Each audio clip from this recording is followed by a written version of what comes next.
The other thing too is we're looking at auctions and working with galleries and, directly with artists, though our intention, having been a dealer, my intention is never to skirt the dealer itself, but the way that we're putting this collection together, these are real relationships. It's not just a commodity transaction. I try very hard to honor the dealer, but then also, to create that connection with the creator, with the artist.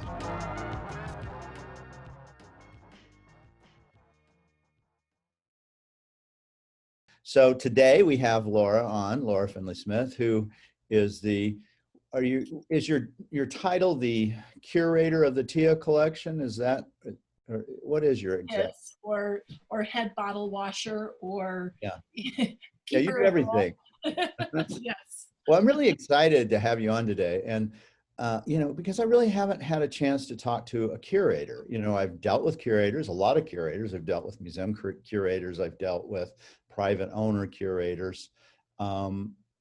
And they're important to our business for sure. They're important to the art business for sure.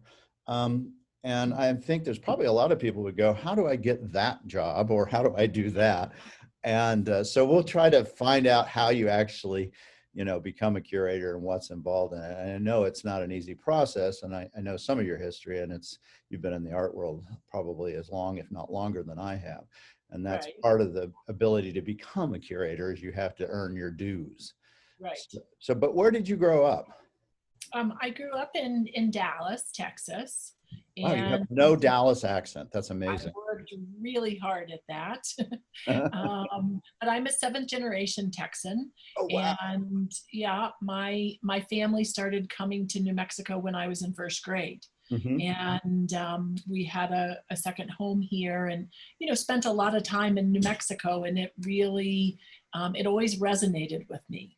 And after I graduated from college, I decided that Santa Fe was my place.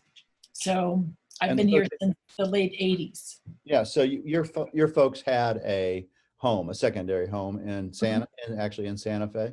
Yes. And what did your parents do? What was their occupation?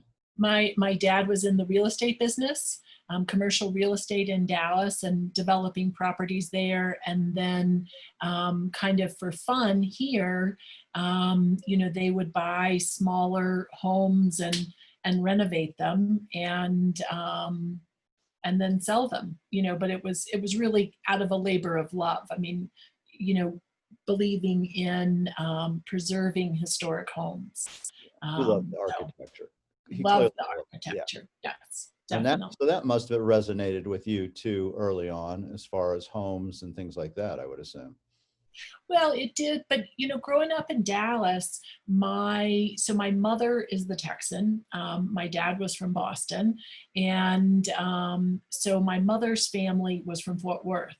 And so with those great museums there, and then also in Dallas, we were taken to museums from when we were little to look at art, to talk about it, and and then my parents collected not just art, but all kinds of different things.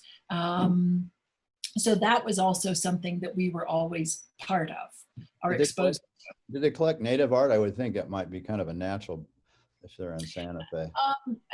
Some, when they were for the house out here, but my dad was part of a wine organization called the Chevalier du Tastavant. And my mother was also a member. And so, they went to France quite often. They collected. So Tastavant it's the little cup that wine connoisseurs use to take a little bit of a new wine, they swish it around, swish it in their mouth, and they spit it out. But they're made out of silver, and they're these little works of art. And so they collected those and all kinds of things. And do you have some of those still? I do have several. And my brothers each have. So I have brothers who are identical twins, and a couple years younger than I am, and so they also have some, because unfortunately both of our parents have now passed. So, And what did your brothers do, or what do they do? Are they in the arts um, well? nope, my brothers are not in the arts. They are outdoorsy kind of guys, and both of them working in landscaping, and one of them helps to build. Well, I mean, he's a jack of all trades. He can do anything really. So yeah, And but so, they're still in Texas. so yeah, we're a fifth generation Texans actually on my mom's side too. So we have that in common. Uh, Hmm. yeah, the whole coming over in the covered wagon kind of thing Right. in the 1850s. But so tell me, when you were a kid, were you interested in art, like in, primary school and middle school and that kind of thing? Did you draw or paint or do any of that kind of activity? I mean, we did, I mean, I feel like I was always creative. Hmm. I'm not what I would call a natural artist, if you will. Hmm. I love to needlepoint and to make things, but more, kind of a la Martha Stewart. That to me Um, is an artist too. I really do think that is. I mean, needlepoint is very difficult. It can be very artistic, especially depending if you're making your own designs and things like that. right. Yeah, I mean, and my mother did needlepoint, and both of my grandmothers did. So it was Mine, something, anyway. right? My mom So did. that Yeah. then, I think you also growing up, there's a certain amount of in many cases, kind of absorbing what's around you Sure. and being influenced thereof. So, so I think that that's where the needlepoint came from. But just that idea of having fun creating something new and different, Hmm. and but to me artists, they are very different. I mean, a real artist, they wake up and their need is, that's how they shine into the world, so to speak, is that need to create that comes from somewhere deep, deep within. Whereas, my creativity, even though it's there, it's not, it's different. It really is. It's, like I'll see something that somebody else has created and I'll think, oh, I could do that. Um, which is different. I have an inspiration from somebody else's creativity versus it all coming, naturally from me. So I would almost disagree with you because I know the reason I'll say that is because I think you probably do have all that. And it comes from when you look at the art, because you may not be able to create it or make it or have the desire to actually do it, but you have an intense desire to look, to evaluate, to see what the creative process is, because that's really what you do. And and especially what you do is because you have a wide variety. You deal in Western, modern, everything. I mean, the whole gamut, which means you have to have a real appetite for learning and looking and observing art that most people don't have, quite frankly. So Well, and I mean, I feel so very fortunate that is my job. I mean, when I'm meeting people now and they're asking what my background is and what I do, and I, not jokingly, I mean, a big part of it's very serious. I have the best job in the world because I'm working with living artists, I'm working with museum directors and curators, and trying to bring both sides together. So my client, the patron of the Tia collection, from the very beginning when he started collecting in the mid 2000s, um, he always had said, that he wanted to share the art. mhm. And, you know, a museum, is that what you have in mind? And he said, oh no, that's a vanity project. And which, in some levels I can understand, and on others, it's really difficult to create a museum. And I think about, Crystal Bridges and how that museum has come together, the first American art museum to be founded in, I think at the time it was 50 years. Mm. And and she, Alice Walton, her approach was at the very highest level for the quality of the art and the expression thereof, and then her contribution to that community. So, what my client has tried to do all along, and it kind of does sound like it's too good to be true, that the art that's in this collection is available for any institution, to say, we're having a Frederick Remington show. Could we borrow your Remington, for our exhibition? My answer would be, sure, you can. We'd love that. And there are no strings attached, no quid pro quo that if you want, the Remington or the Georgia O'Keeffe painting, that you have to take, 5 paintings by an artist that's not of their interest and or appropriate for their audience. Right. You're an art bank is really what you are. Yeah, a lending library is what I call it, an art lending library. Yeah, which is anything like that exist around from a private collector that's like that? Yes, You have the Rubel collection, I guess, but. Yeah, there are a number of private collections that work in a very similar manner, and with vastly different holdings. I mean, so the Tia collection it spans from French Impressionism to post-war modern contemporary art, with, as you well know, a pretty substantial historic Western collection. Paintings, photography, sculpture, works on paper, installation, video. I mean, it is very, very broad.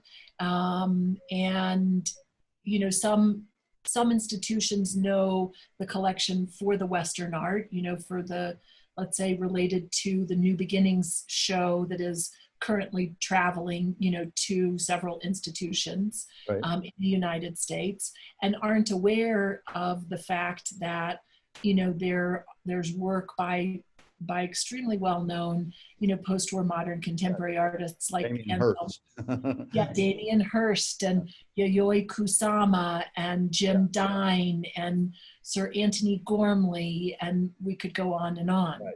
I mean, you've been to the collection and seen the space, and I was blown away, by the way, when I saw the art. It was like, oh my God, look at the depth of it. I had no idea, because I love contemporary art myself. So, I have a working knowledge of, that world, even though I may not be known for it. So it was like, oh, this is way more impressive than I ever even could have imagined. It was a real mind blower. So I have a question for you, though. I'd like to get back a little bit, because we skipped right into the meat and potatoes. But, so you're growing up in Dallas. What was your interest in high school to when you went to college? What were you really thinking you were going to be when you went to college? Oh, I worked at a law firm in Dallas throughout the school year, but then in the summers, interned, and I just helped, obviously, very menial kinds of things, filing and, minor kind of research and that type of thing. But that was my intention, was to become a lawyer. And so I went to college in Ohio, to Denison University, and, continued on that path. And one of my professors there, I don't know what I ever did, but he didn't particularly care for me for whatever reason. And I was that kind of classic overachiever, a little bit of a goody two-shoes, if you will. I worked hard and studied hard, and I certainly had lots of fun too. But that path became so challenging. And, as a 20-year-old, I mean, for whatever reason, I just decided, okay, it was enough of a barrier that I needed to, in order to graduate on time, I had to pivot. And so I started taking history classes. Was it that one professor that really stopped you from, because he was, said, this is not your field, or was it even more significant than that and really said, you're not going to make it? basic, I mean, and I got A's in his class, but I should have gotten like triple A's in the class for the amount of work that I had to do to prove constantly, daily, to prove myself. I mean, some of the other kids in the class were like, wow, he's so hard on you. Yeah. And I mean, like, it wasn't in my mind, like it was very clear. Yeah. And he also was the professor, for most of the freshman and sophomore classes. And so, and of course I was taking other classes. I took different art classes, photography and some printmaking and at Denison, and I loved those. I was taking art history classes as well. And being from Texas, I had learned to speak Spanish from when I was little. And so that was also something that I continued. And so being 18 and saying to yourself you want to be a lawyer is one thing. I mean, it's, as we all know, as you get older, you kind of look back on, how beautifully naive you are. Right. And, for whatever reason, the world had another plan for me. And so I started taking more history classes and more art history classes. Yeah. And do you have any animosity toward that guy in a way? I mean, it sounds like to me he was you wonder about somebody like that because you might have been just smarter than he was, and he was really intimidated by the fact, you're an 18 to 20-year-old who's really successful and who knows what they want. But you just said, okay, this is the way it is, and I go on. Well, I mean, in the moment, I was really disappointed because I'd spent all of that time at this law firm, and Sure. I felt like I understood the culture and, very passionate about using my education to help people. And so, but once I changed my ideas, Yeah. and I kind of felt sorry for him that was his intention in life to, and I'm sure I wasn't the only kid that he Right. kind of picked on, Women and too, would be my guess. You that wonder was, about those guys. yeah, I mean, that was how he was making himself feel better Right. on some level by, instead of being a mentor and, really supporting true, rigorous, higher learning, he was against it almost. Yeah. Yeah. Yeah. Yeah. He was So, a failed person that probably took it out on people he saw who were successful, would be my guess. I always find that individuals like that in education are just, how can you even have those people in there? They can really, I mean, you're resourceful and pliable and said, okay, I'll pivot. I can do this. And I found something I like better. But some people can't, and they quit college or they just feel like they're a failure or whatever. And that's it. They're done because of one person. So, yeah.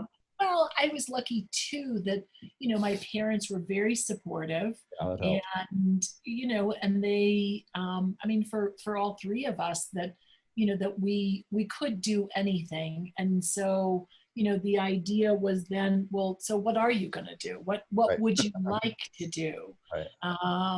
And, I mean, I know I didn't have any intention of being in this spot right now. Right. It started, Denison has a short 1-month term in January called J term. And you have to take 2 in your 4 years. And so I had taken 1 in my sophomore year, and I still had 1 to take in my senior year. Mm-hmm. And so I had said to my dad, I'd like to go to Santa Fe and ski.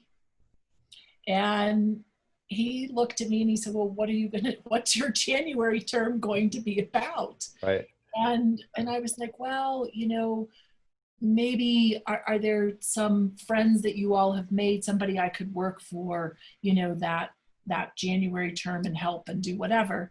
But my intention, in my mind at least, was that I could see myself out on the slope skiing all day, every day, and like, mixing it with a little bit of work. Right, I And get it.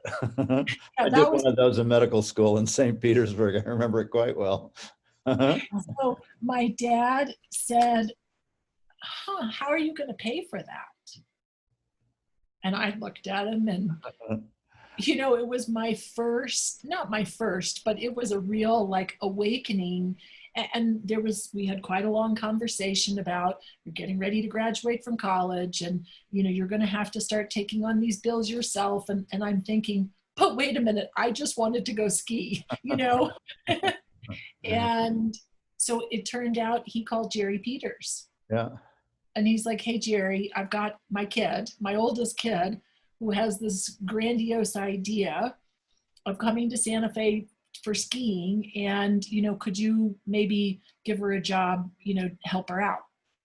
So I started working for Jerry and, again, very menial kind of base things, but for me, it opened a door. One of my main jobs was to file transparencies. What year would this have been, Laura? I graduated from college in 88. Yeah. So this would have been 87, or Yep. no, this would have been 88. And he was up in Camino del Monte Sol. Was on Monte Sol. Yeah. Which was just up the street from my family's home. And it was, to be able to look at a transparency and I'd hold it up to the light and each one was labeled with the artist's name and the title, the date potentially, or the circa date of that object. And I loved it because it was like taking your own art history class, looking at all of these paintings and sculpture. And, Jerry, he was at the forefront of, Western and American art dealerships. Yeah, for sure. And so it was such a wide variety and I learned so much in just that 1 month. And of course I got to ski, but I think 2 or 3 times. So my grand plan didn't quite turn out the way that I thought, but it led to a summer internship going back to Santa Fe to be at Peters just for that summer. And that was kind of the beginning of, what became my career. It was not an expected move, if you will. And so did you have a degree in art history? What was your degree from? I was a Spanish and history double major, art history minor. Yes. Yeah, you're a gunner. Yeah, yeah, I understand. We had a lot of people just like you in medical school. My wife would be one of those people. Yeah. Yeah.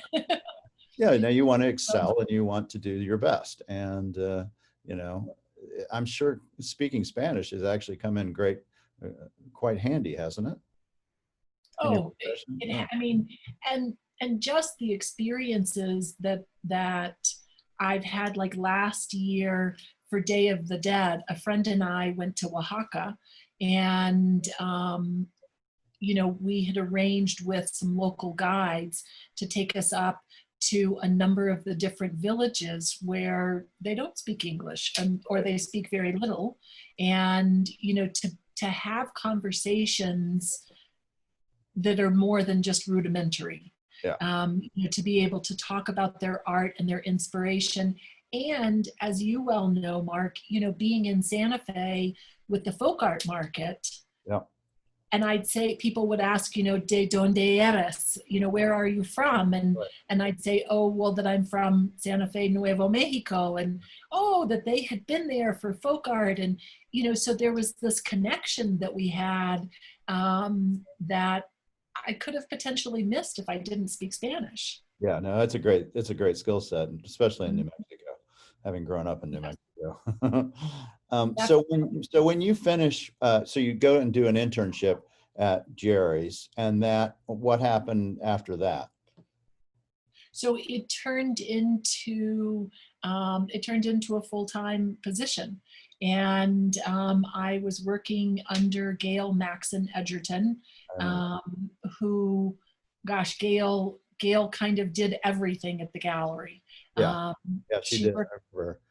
yep, she worked with all the living artists and, coordinated with Jerry to create the exhibition schedule. And, but, she was just so knowledgeable and so natural with clients, and had worked there for quite some time. So I worked under Gail. I was there for a number of years, and then, and I learned so much. Yeah.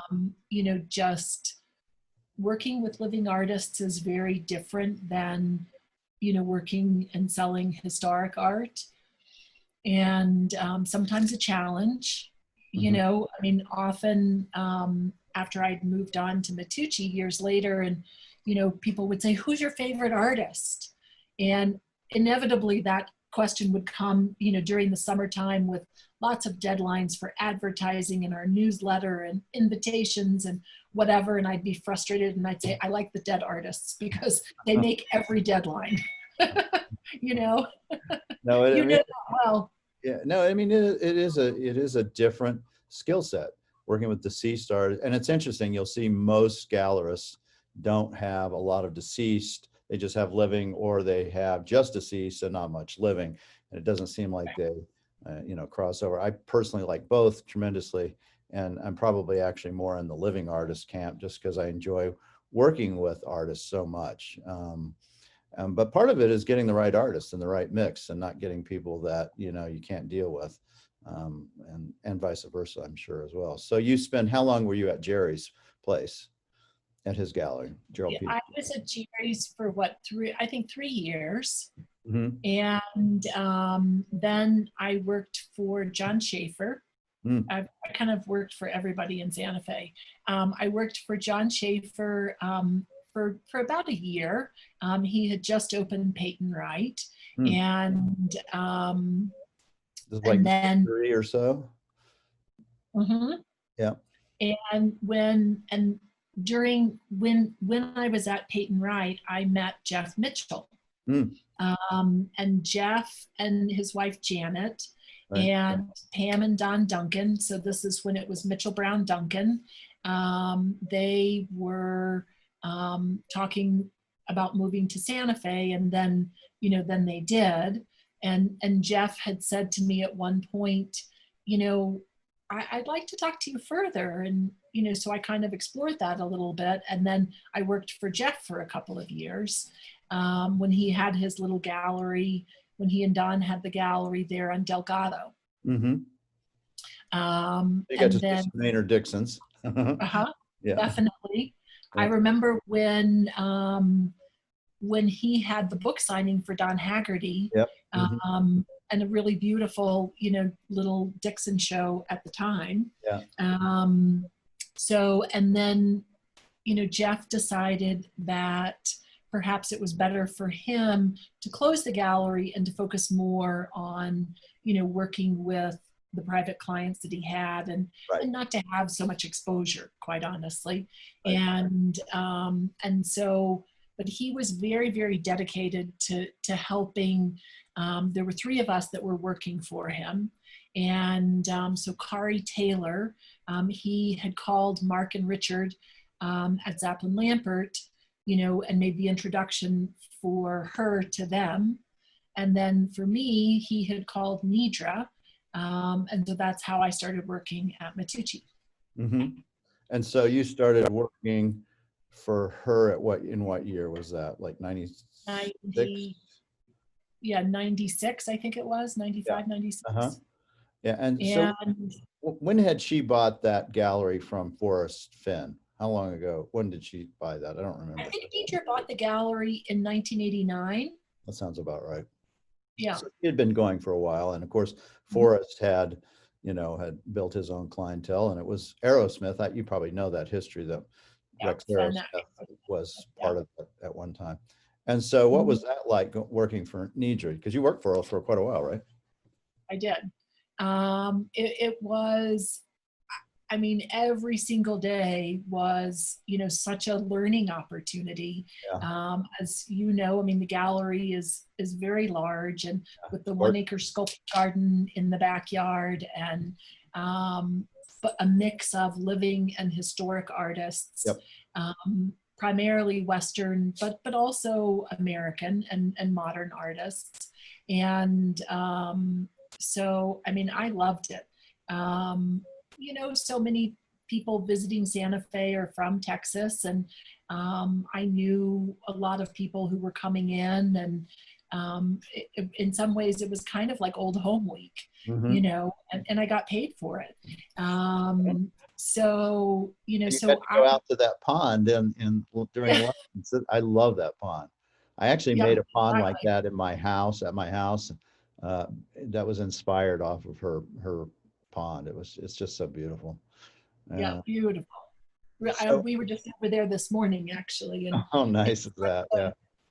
perfect, I mean, in the midst of everything that we're all experiencing, I said to Dustin, who's the director of the gallery, it's like, what a beautiful place, and so peaceful, to know that you could go there and just to spend a little bit of quiet time and to feel safe and comfortable doing so, and surrounded by art and Mother Nature.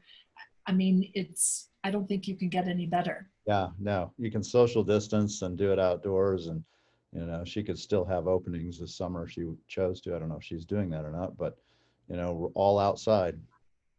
Right, And definitely. so, what was your job at Nidra's? What did you do?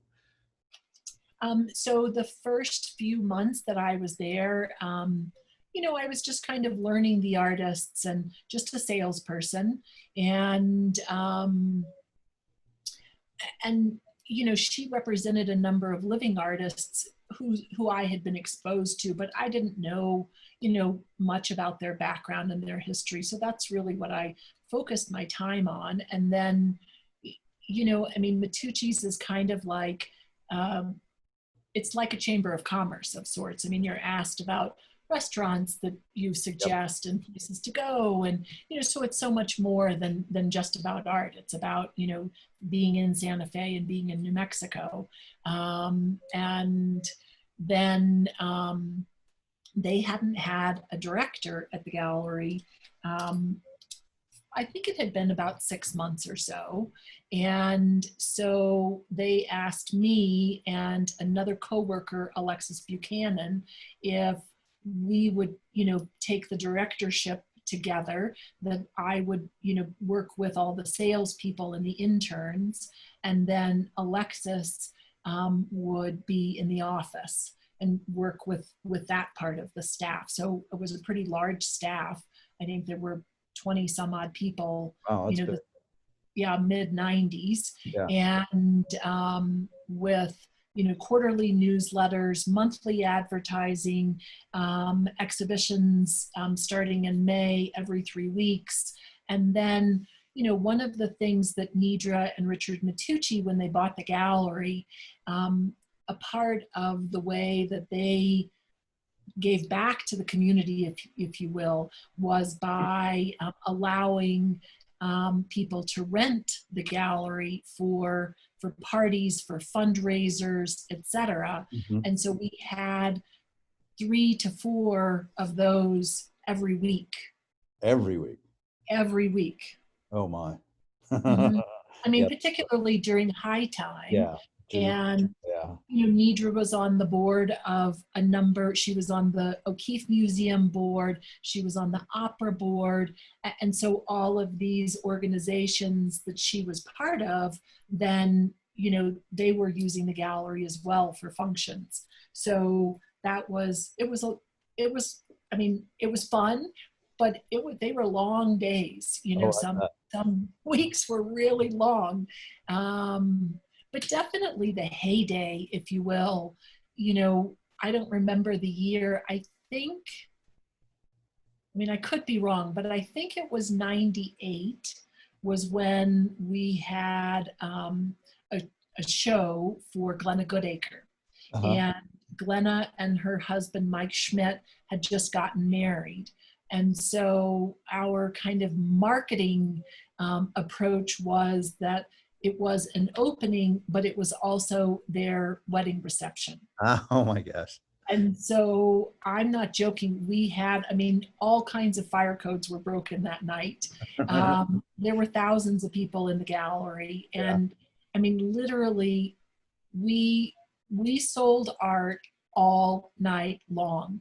I mean, just one sculpture after another. And it was so exciting to be Oh yeah, in that the is. midst of that.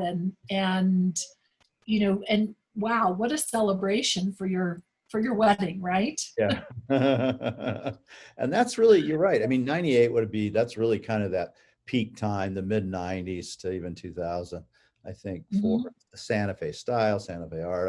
I opened my gallery there, I think in about 96, Mhm. something like that. So I remember it, especially Indian Market, people would be Oh yeah. lined out the door. And yeah, it's not that way. It was definitely not that way this year because there's no Indian Market Yeah. at all. So you worked for Nidra for how long did you do that job? Let's see. I worked for Nidra until I think it was probably till like the mid 2000s. Yeah.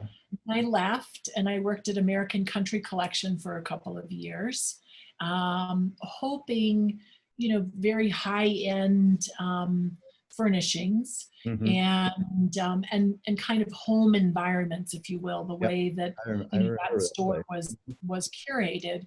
Yep. And Chip Livingston, who was the owner, I had said to him, well, if you're selling a $25,000 sofa, why don't you have real art? Right. And, instead of kind of prints and G Right. clays and things like that. And he was very open, to the possibility. But it's an interesting thing how that doesn't always translate. If a client is spending that much money on a sofa, that they would then also want, really beautiful art for their walls. Right. And so I then went back to Matucci, and I worked at Morningstar for a year, Mm. and then back up to the gallery. So you got And exposed to a lot of early Native American material too, then, didn't you? I did. Yeah. So you're And quite knowledgeable in that. well, I think I know enough to be very dangerous, Yeah. is what I would say. I learned very quickly with the historic Native American material that I couldn't approach it in the same way that I had American art. Mm. I couldn't read books and look at photographs to kind of educate my eye, because with Native American material, there's so much that physical intuition that you have when you're holding the object to be able to tell the difference between a hide that is truly old and historic from the late 1800s Right. and original versus a hobbyist's object that would be early 30s or 40s or whatever, that difference. And then the beads and the way Right. that the beads are, I mean, it and you don't get that with a photograph. You only are able to really inform yourself with the object itself in hand. Yeah, that's true. And I find that when I have something like that, I use all senses, whether it's Mhm. smell, you literally smell to see what you can, is there a sense of age? Is there a sense of, tobacco or whatever there might be, touch, I agree with you. It is very difficult on some things to be able to evaluate it without the object in hand. And I think two-dimensional works of art are much easier in that standpoint. Not that they don't have their own issues, which they definitely do, but it is a little bit easier. For one thing, you can look at it and go pretty much right off the bat, you can go, okay, that looks correct. Right. there's an innate sense that you go, yeah, that's the artist's hands. Now there may be all sorts of things that's going on with it that are issues, but I agree with you. So you did that process working with pretty much all antique Native American material for a year, right? Mm-hmm. But you haven't really collected it as a curator for the collection, right? It's really, you've kind of stayed away from that. It's more fine art, paintings and things. So when my client started collecting, um, he was the impetus for, what was being considered for the collection. And so that was not where his eye and his interest was drawn initially. Right. And so at Matucci, I was back at Matucci then. He Mhm. called one day. He had an interest in buying a small Doug Hyde bronze. Mhm. And so I asked him, you collect contemporary Native American art? And well, he said, he had bought a few things. And so I started, by then I'd been doing this for quite a while. And, I'm not a natural salesperson. That's not who I am. You can't take me from being in a gallery and working with art and, let's say sell cars. I don't know anything about cars. I'm sure I could teach myself, but a lot of where I feel like I'm good is based on my passion.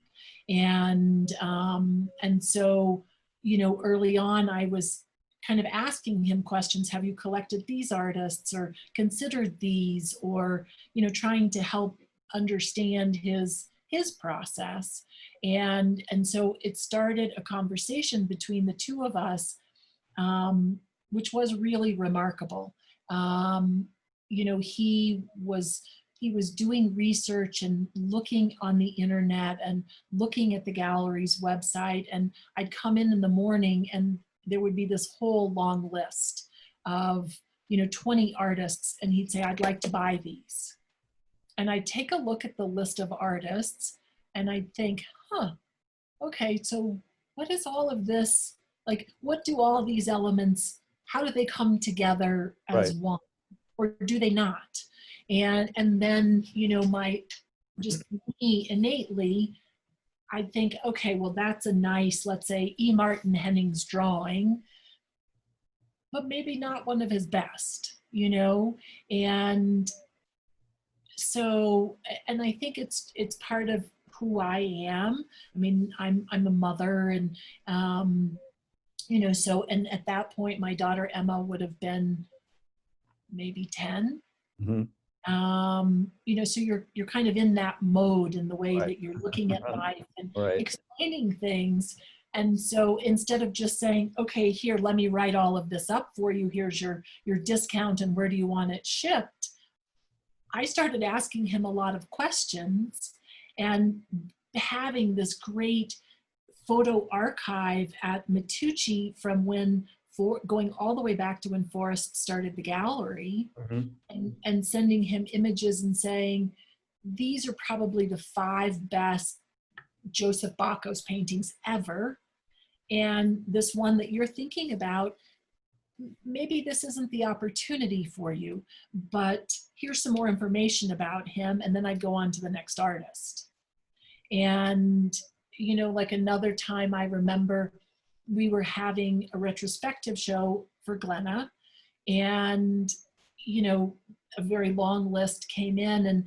And so it gave me an opportunity to say, even though we had a broad cross-section of her sculpture for him to consider, or for any collector to consider, it didn't necessarily mean that if you're putting together a collection of, let's say, 10 of her sculptures, that what you choose would be within the group of what we had. Right. There definitely were others that we didn't, that weren't being included because the editions had sold out or whatever, that I would have included in my group of 10, and not others that he had picked. And so there was always this learning opportunity for us to have a conversation.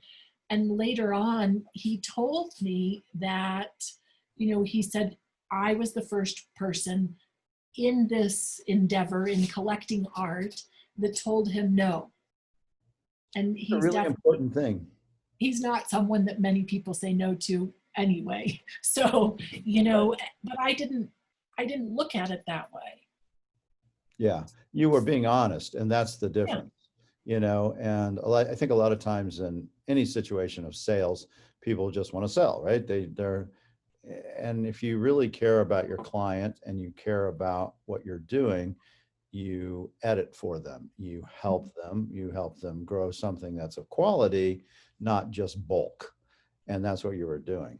And he clearly respected that. And I assume at that point, when he's starting, he really is just becoming a collector and realizing he wants to do something, but maybe hasn't figured out what it is he's collecting, how to collect. It's money, maybe not the issue. It's really, what do I buy? I like this, so I want to get this. But his eye at that point isn't probably trained yet. I'm sure it's very trained by now, but highly trained. But I assume that's kind of what you brought to the table, was your eye. It was my eye, and then also, the having seen, as you have. I mean, think about, if we talk about Dixon, and even smaller drawings of his, not the major canvases. And Right. you've seen hundreds, if not thousands, of his drawings. So that each and every time it's an opportunity. You're informing your eye with Right. another work that you've seen. And then at the same time, kind of you're going through that process of where that drawing fits into his overall body of work. Is it one of the best? Right. Is it kind of one in the middle? Or maybe it's, as a group, it could be interesting with others from that same time, but on its own, it's not terribly strong. It was just, for him, for Dixon, it would have been part of his process. He was always, experimenting and trying to understand form and shape, and so that was a lot of what I was helping him with. That there are several questions that I can't remember if somebody had taught them to me or exactly how. I don't remember how that came about, but looking at, if you have X amount of money, and it could be $5,000, it could be $5 million. Mm-hmm. Looking at the object that fits within that price range, is that the one that you're thinking about? Is it the best, A, by that artist, and B, is the artist still creating? Mm-hmm. So that means you still have another opportunity. Do you have to take this opportunity, or is it a really rare object? Right. So that all those factors determine, the decision. And, at this point, after his having collected for, 13 years, in a very dedicated fashion, with a considerable amount of art being added to this collection every year. Now there's some discernment, but it's $50,000, buying X work, whether it's contemporary or historic. What does that bring to this collection now? Is it Right. a new, fresh artist that then broadens the story for that particular time period of this collection? Is it a duplication of effort, maybe? Is it, does it start a whole new direction? Mm-hmm. Have you got to the point, or maybe there isn't that point, where you go, okay, this is a better example than what we have, and let's get rid of this other one and just put this in its place? Or do you just keep the other one as well? No, he really has not De-accessed yet. It has not been, selling has not been something that we have participated in as far as the market is concerned. I think at some point he will. I mean, and I think that that's a natural kind of evolution of a collection. Yeah, I would Uh, think so. yeah. So,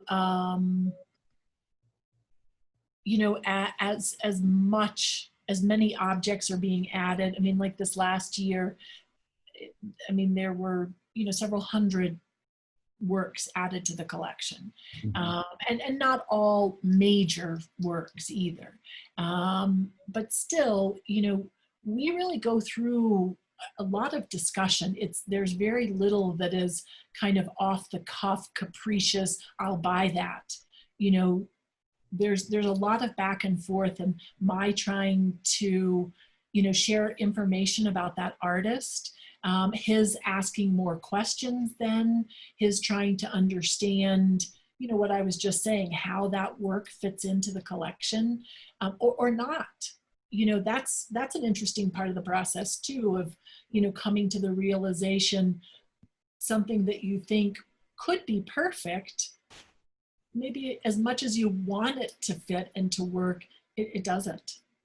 And how do you determine what the theme, the overall arcing component of this collection is? Because it's a very, it's a wide range of material, really wide range. What is that determinant?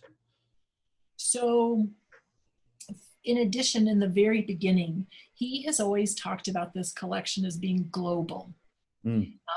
And so, and that it's such a big idea, but I think that it beautifully is the umbrella by which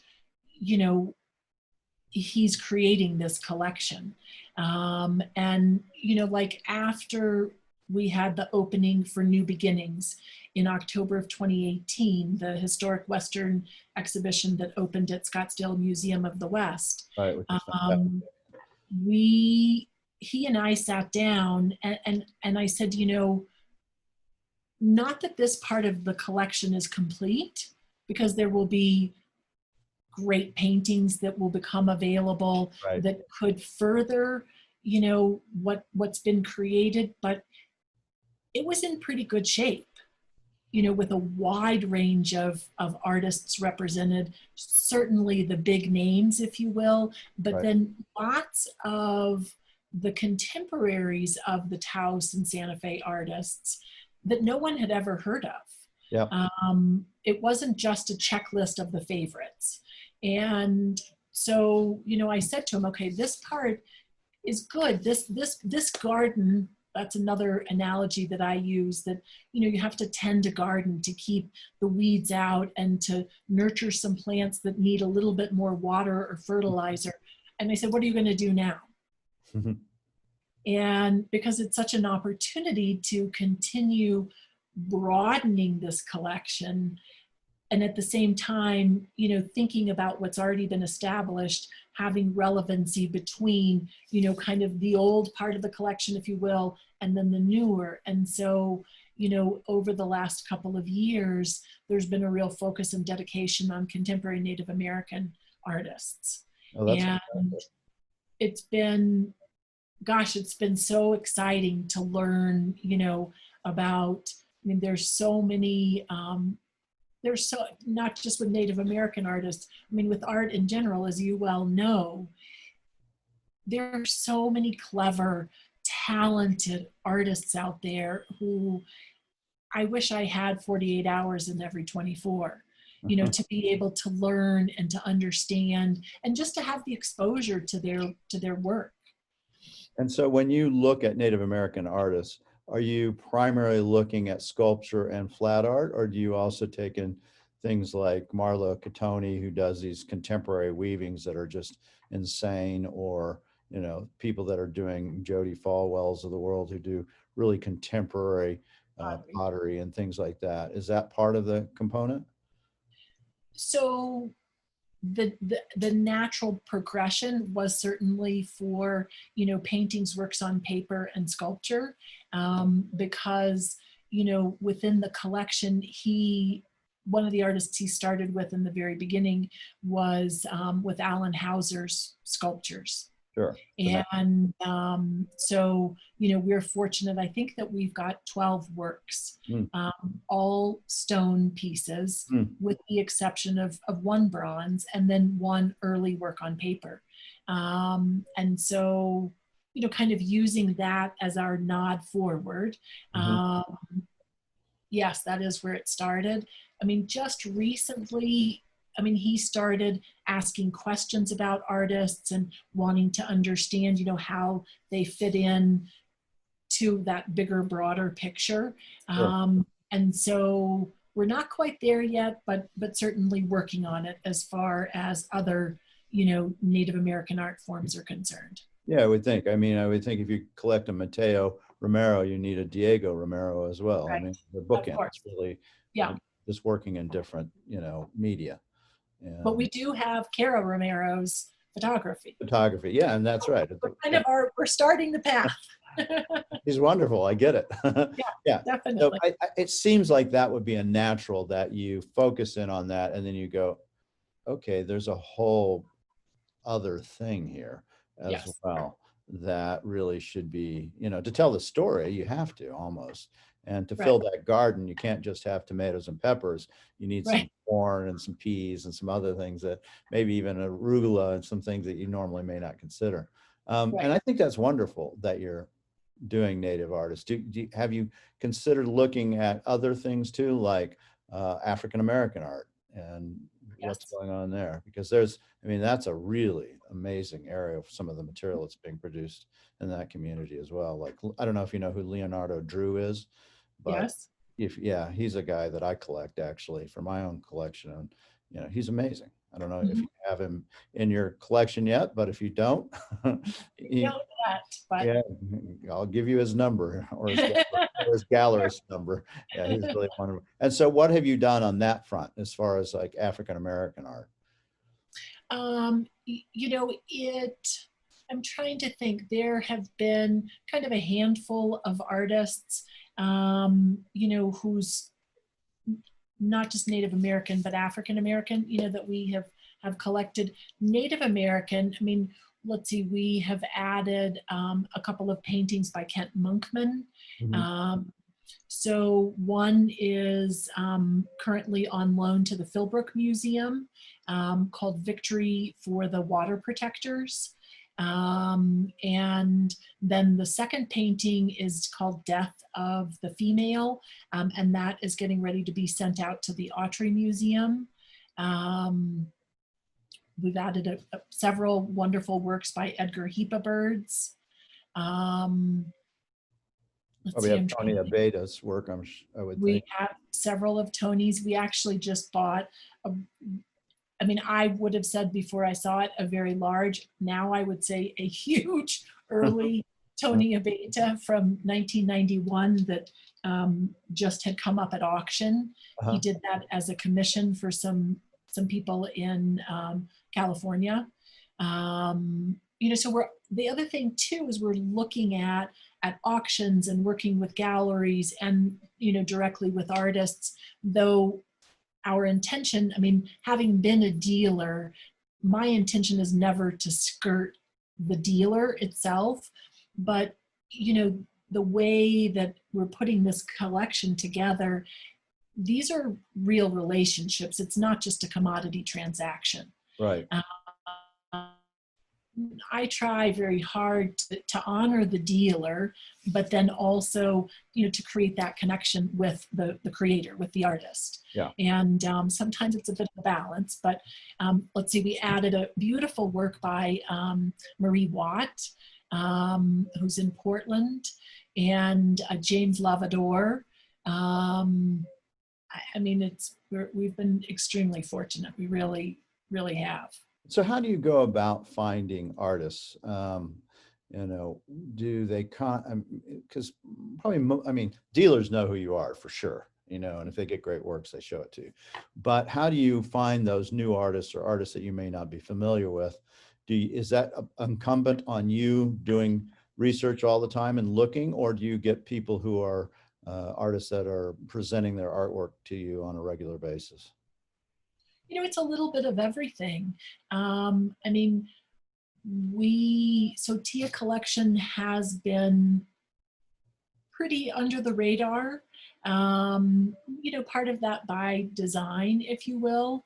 There are some weeks that, we're very fortunate to be approached by so many people, and at the same time, to treat everyone properly. I will admit that, my emails don't always get answered, and I feel bad about it. Yeah. It goes back to I need 48 hours in a 24-hour day. And so, but, up until March, I was traveling a lot and going to museum exhibitions and just going to museums, to start to see their collections. And again, looking for great examples of well-known artists. But then I'm also just as interested as, in the lesser known, the less well-known artists, and, reading and looking at auctions and new books. And it's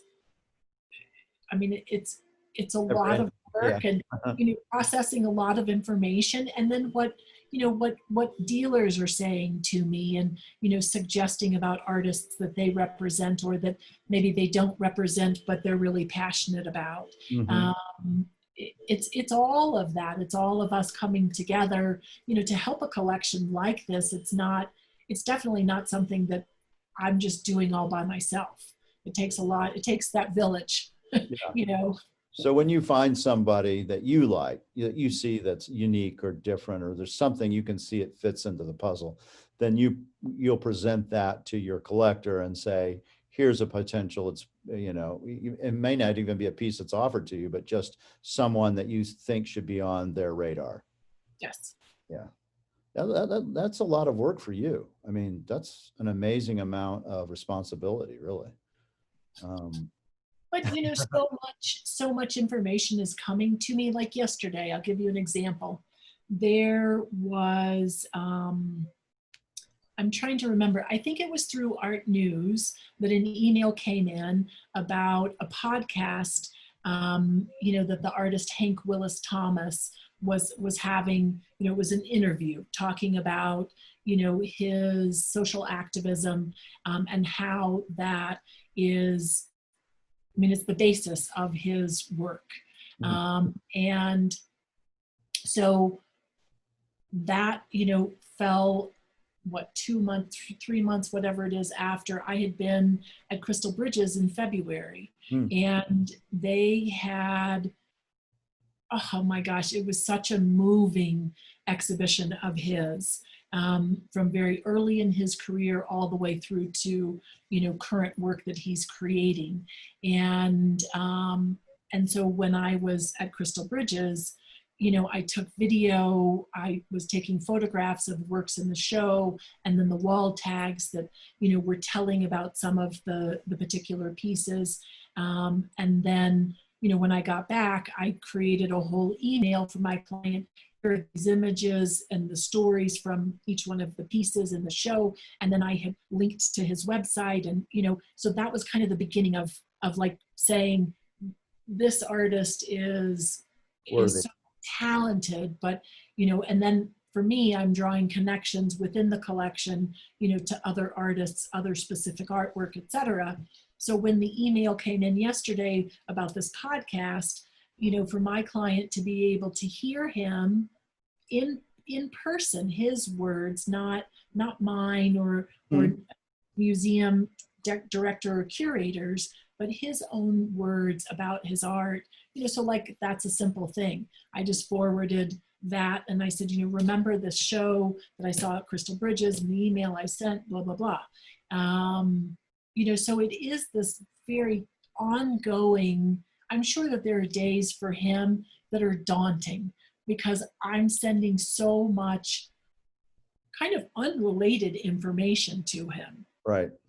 So he's got to be on his toes, and he teases and he's like, okay, I open your emails twice, in the beginning of the day and the end of the day. So the beginning of his day was the end of my day the day before. Right. And, you know, my emails are typically single topic, so that, because I have found for me, and I could imagine for him, it's hard to pivot that many times in one email. Yeah. You know, so that some of the emails are quick, like, oh, I thought this was interesting, or wow, you should listen to this podcast, or, you know, whatever it might be. Blue Rain sent an email yesterday, kind of their pre-announcement to their Spanish market Right. exhibition.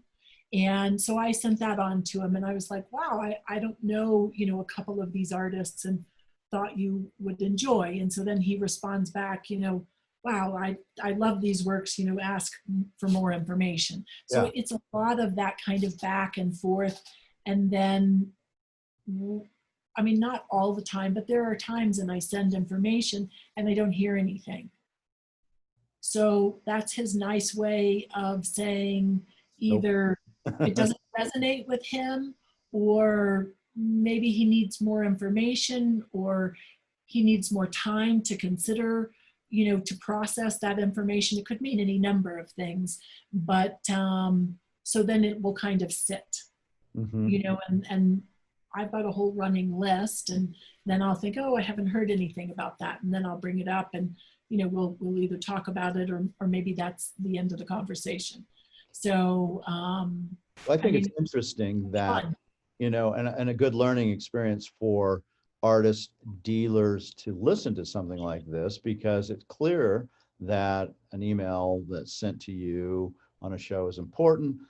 Artists going out and doing podcasts can literally make the difference between that resonation of the art and the person versus going, well, yeah, it's nice, but I don't see the inner component that I really need to. So, I mean, I think if nothing else, people listening to this, especially other dealers and artists that are listening to this podcast, to take that away from this is that you know, you need to be out there and letting people see the content and who and what you are.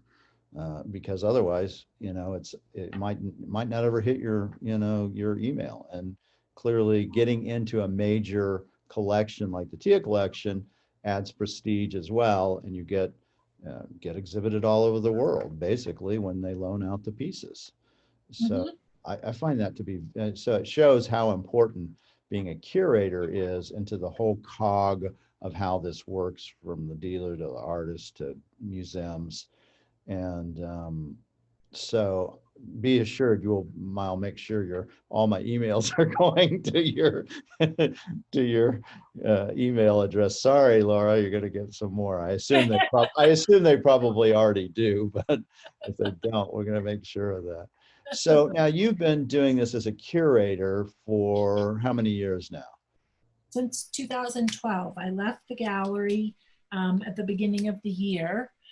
And oh my gosh, I was so very naive. I mean, I thought that I knew what was going on, and Right. it was just me. And you know, I had an idea that we were going to create a website, and you know, that would function on the front end to be able to share with museums, and then on the back end as our inventory system, so to speak. And I think I've worked on that for maybe 2 weeks. And then all of a sudden I found through him that there was art all over the world that needed to come to Santa Fe to be stored, where it had been for however long it had been where it was then. Right. And, you know, I did a little bit of shipping and understood the process at Matucci, Right. but it was definitely not my job on a daily basis. And so all of a sudden I'm dealing with customs, and, you know, I had to prevail myself and just say, I don't know what to do. Can you help me? And because I had no idea, Right. and we had no space. I was doing this out of my home, and definitely didn't have room to store art here. And you know, so one thing led to another, and we had our first iteration of storage, 2 small-ish spaces that were, I forget, one was I think 12 by 12, and then the other one was like 20 by 12. Yeah. And, but in more of an art storage type of environment with other galleries, and the museum had storage there. And, but I had no shipping department or, so it was really, gosh, it was an eye-opening experience. And so, that first 3 years, I was working on that and acquisitions, and we published a couple of catalogs. And I mean, my daughter, who was in high school at the time, and it would be 5:30, and she'd say, "Mom, are we having dinner tonight?" Like my sense of time completely went out the door. Uh-huh. And then, it was we're in 2020. Yeah, so it was almost 4 years ago that we moved into the space where we are now, where you've been to. And right now, we're working on one of the little spaces right next door. So we have the two big spaces that you've seen. Right. We're adding a third, which we've owned for a couple of years, but there was someone in there leasing the space. And so right now we're outfitting that. The library is going to move over there, and our incoming bins will move there. We're going to set up a little photography area for Jamie Hart, because some of the art is huge. Right. And that way he'll be able to come out to storage and photograph there. So, we're growing and learning, and our offices will be upstairs. And then in May, actually, we just added and purchased the freestanding building in that same little compound, which now has all of our crates. We've got two of the spaces that are used for additional art storage. So we're continuing to grow and change and adapt. And then, the digital catalogs that I hope you've been receiving yours, Yep. The last couple of months. So we're continuing to try to bring people in and to share what it is that we're doing. And that's working. I mean, I got the Deborah Butterfield's museum show, and they talk about the painting, the tsunami sculpture, which is very interesting. Mm-hmm. So, I'm reading those things when I see them, when they come by, and it helps. Yeah, no, and I think it allows people to understand more about what the collection is, what's going on. And are you guys a 501(c) at this point, or not as an organization? We are not, right. But I'm not sure. I mean, whether that will really be, part of the long term or not. I mean, it is a private, collection. It's not. I mean, there is no part of this that's for profit. Right. No, I get that totally. The way that we work with museums, I mean, there's no cost to borrow the art. Right. We have crates and or strong boxes, and so we take on that expense as well. I mean, that's part of the stewardship for us on behalf of each work of art. So there's no cost there for an institution. And then all of the high-res photography, because we have the art, and to be able to color match, et cetera. So when we do work with institutions, we're sending the art. We've already paid for the crating. We have the high res to be able to provide for press purposes or invitation or email or whatever. Right. And I mean, it's been the institutions that we are working with, which we are very fortunate. Over the years, it's gotten a little bit more each year that that we're working with, which I'm so grateful to. When I come in every day and I look at the amount of art, and certainly not to boast, but it's fabulous work. It should be out there and shared and experienced. And I mean, so that's my constant motivation to be reaching out to more and more institutions, and I hope museums that hear this podcast will certainly will contact you to find out how to talk further with Tia, because that's the mission, is to share. It is an art lending library that's meant to be as malleable as any institution needs. And I mean, I could be wrong, but I feel that, this last few months and the financial impact of, two museums, the fact that, unlike a gallery, not that it hasn't been difficult for galleries, but you have commodities, you have art that can be sold. You have a way to pull yourself out of that hole, whereas an institution, it's almost impossible for them to recoup that loss of revenue from ticket sales, Right. from everything in the bookstore, et cetera. And so, I certainly feel that there's an opportunity that we can help institutions, because there is no expense to borrow from us. Yeah, which they will all love to hear. It's world-class art too. It's not just that you're getting to borrow art, it's world-class art. And yeah, I think you will get some phone calls from museums that are going to be looking for that, because we're going to lose some museums too. Some museums are not going to be able to stay open. They're just not going to. I mean, they're just not going to be able to make this up. And unless something that we see from funding happens that doesn't. So also, people who are out there and listening to this, support your local museums. Yes. Because they do need it desperately. Most of them do. And so what's the long-term outlook for this collection? I mean, past the collector, where does this head from there? So, Tia, I haven't mentioned this yet. So Tia is the name of his daughter. And,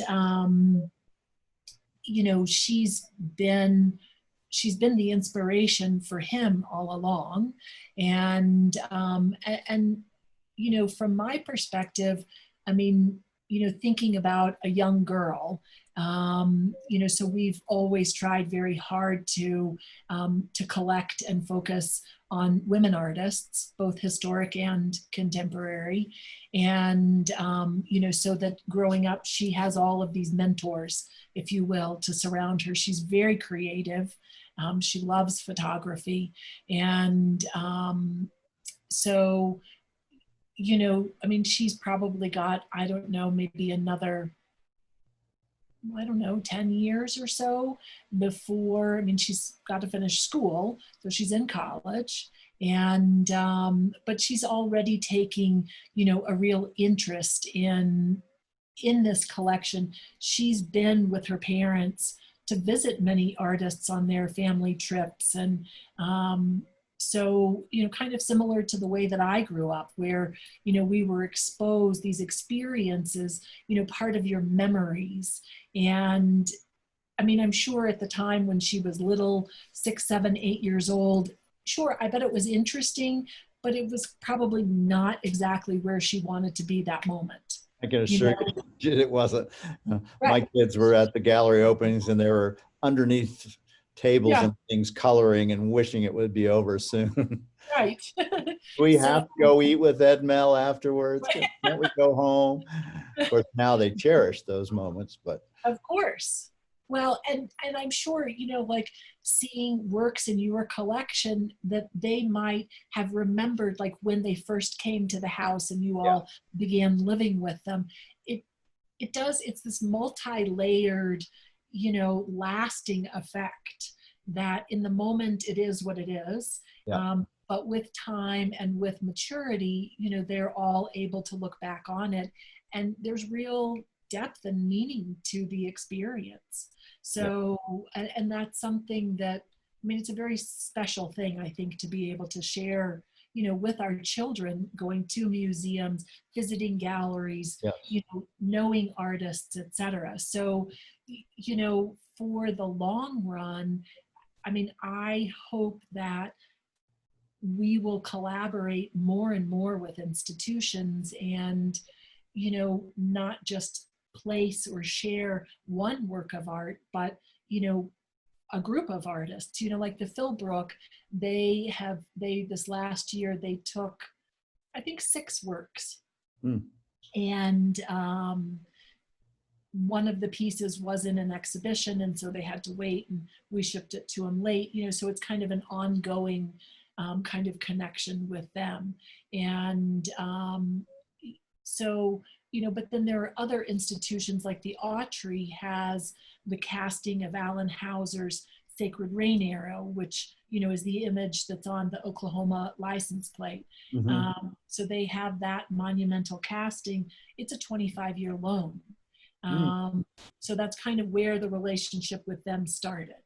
And, so I just hope that this, right now, I feel like we're still in the beginning of the ripple effect, if you will. Right, we are. And, that we will be able to work and to support more and more institutions. It's about helping them achieve their goals, not, it's not really about TIA. Because as you know, most people have not met my client. They don't know his name. Right. And for him, it's not, that doesn't come from a secretive standpoint. He has always wanted the focus to be on the art and the artists, so that, as he said early on, it's not a vanity project for him. This is not about him. It's about them and their creations. Yeah, that's an amazing thing. That's so amazing when you think about somebody who says it's about the artist and the art, not me. That's very rare. You're very fortunate to have a position where you can work with somebody who really gets what it's all about. Oh my gosh, I think my lucky stars every single. I definitely do. Well, you earned it, though. Well, it's true. You don't get to that position without doing the right things, whether it's learning the material, understanding it, having an analytical mind, as well as being honest and saying, maybe this isn't the best piece. That was the key. So that could be a great takeaway for all of us. Well, thanks. Just say no. Anything else you want to say before we wrap this up? It's been really a fun and interesting. Well, I was so humbled when you sent your email asking me to do this. And so I really appreciate, you thinking of Tia and wanting to, help us, kind of share a little bit more about the collection and what we're trying to do and to accomplish going forward. So I'm really appreciative, and he is as well. Well, it's a really important thing. I mean, I've gone to probably 8 different exhibits over the years and have gotten great joy out of all of those. And the one that was at the Scottsdale Museum of the West, I went, I think, 3 times to just that exhibit and bought the books to give away because it was just, so phenomenal of a collection. And then when I got to see the actual, the body of this collection, and that's just a small little snippet of what's out there, then I realized the magnitude of what's been done here. And so being able to talk to you, being able to let people know about this wonderful collection, is just as much humbling to me to be able to do it as anyone else. So I appreciate you taking the time, and I'm sure there will be some things that will come back from this podcast, just like you found that artist and listened to it. Somebody's going to be listening to this, a museum director, and go, "Oh my God, they'll ship it for free." And not exactly for free, but they'll ship it. Yeah, exactly. They'll take care of it, all of it. Well, thank you very much. Stay safe in Santa Fe. I hope to get up there before the season is completely gone. This will be the first year in 30 years I haven't spent my summer in Santa Fe, but it is what it is. It's a new world. Well, let me know when you're here. I'd love to have you and Kathleen over, and we can show you some new things. I would love to see the new buildings. Thank you, Laura, so much. Thanks, Mark. And take care, and we will talk very soon, I hope. Okay, sounds great. Thank you. My emails will be coming to your inbox. Okay, good. All right, thank you. Thanks. Bye-bye. We need your support for the Medicine Man Gallery channel, so make sure to click the subscribe button and tap the little bell icon to be notified when we upload a new video, which we do every morning on Wednesday and Friday. See you soon.